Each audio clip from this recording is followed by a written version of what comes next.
আজকে মাঠের গর্ত থেকে কতগুলো শিঙি মাছ পেলাম দেখো। তো হয়েছে কি, আজকে আমরা মাঠে গিয়েছিলাম আমাদের পুকুরের পাড়ে কিছু জঙ্গল পরিষ্কার করতে। তখনই আমার বন্ধু হঠাৎ এই কাঁকড়ার গর্তর মধ্যে জলটাকে নড়তে দেখে, কিন্তু আমরা সবাই বলছিলাম যে ওর ভেতরে কাঁকড়া আছে যার কারণে জলটা নড়ছিল। তো বন্ধু তারপরে বললো যে চ খুঁজে দেখি এর ভেতরে কি আছে। গর্তটা দেখে মনে হচ্ছিল অনেক গভীর, তো এটা খুঁজতে গেলে এখনো অনেক মাটি খুঁজতে হবে। আর সত্যি বলতে গর্তটা খোঁচার পর আমি ভাবতেও পারিনি এরকম জিনিস এখানেও থাকতে পারে। দেখো এটা কোনো কাঁকড়ায় জল নাড়াচ্ছে না, তো এর জন্য এখনো আমাদের আরো গর্তটাকে খুঁজতে হবে। তো খোঁচার পর আমরা যেই জিনিসটা পেলাম গর্তর ভেতর থেকে, সেটা দেখলে তোমরাও অবাক হয়ে যাবে।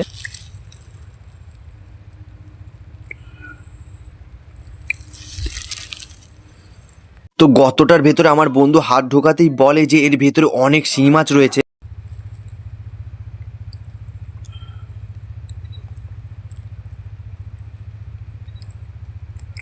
রে,